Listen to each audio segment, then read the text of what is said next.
আমাদের রমজান মাসে সবচেয়ে পেরেশানি হয় ইফতারিতে। কি খাবো, কি বানাবো, কোনটা শরীরের জন্য ভালো। আপনার যে সুগারটা দিচ্ছেন এটা সরাসরি পয়জন।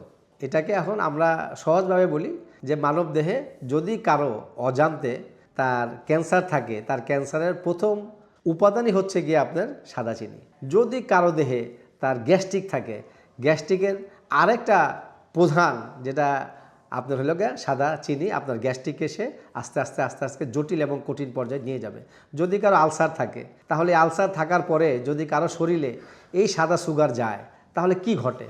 তাহলে তার ওই যে আলসারের যে ব্যাকটেরিয়াটা আছে, ভাইরাসটা আছে, এটা সে আরও শক্তিশালী হয়, কারণ সে সুগার পাইলে সে শক্তিশালী হয়। তো এই জায়গা থেকে আমি আপনাদেরকে একটা পরামর্শ দিচ্ছি যে আপনারা যেটা ভাবছেন সে ভাবনা ঠিক আছে, কিন্তু প্রকৃতপক্ষে এটা আপনার দেহের খাবার না।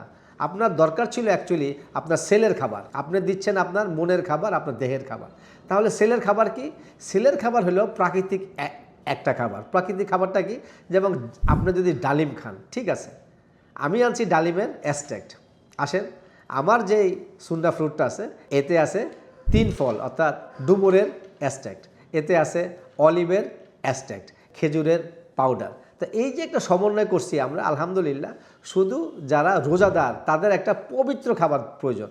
আমার আর আপনার খাবারটা কিন্তু সবসময় পবিত্র না, কারণ আল্লাহ পাক কোরআনে সূরা বাকারার 168 নম্বর আয়াতে স্পষ্ট ঘোষণা দিয়েছেন পুরো পৃথিবীর মানুষের জন্য যে তোমরা হালাল এবং পবিত্র খাবার খাও। আমি শতভাগ আপনাদেরকে গ্যারান্টি দিয়ে বলতে পারি লাভের সুন্নাহ ফ্রুট জুস এটা হালাল এবং শতভাগ পবিত্র। তাহলে আপনি মাহে রমজানে কেন হালাল খাবার খাবেন না, কেন আপনি পবিত্র খাবার খাবেন না? ইনশাআল্লাহ আমি আপনাকে নিশ্চিত গ্যারান্টি দিচ্ছি আমার এই প্রোডাক্টটা হালাল এবং পবিত্র। আসেন, মাহে রমজানে আমরা হালাল এবং পবিত্র খাবার দিয়ে আমাদের ইফতারিটা শুরু করি, সুস্বাস্থ্য নিশ্চিত করি।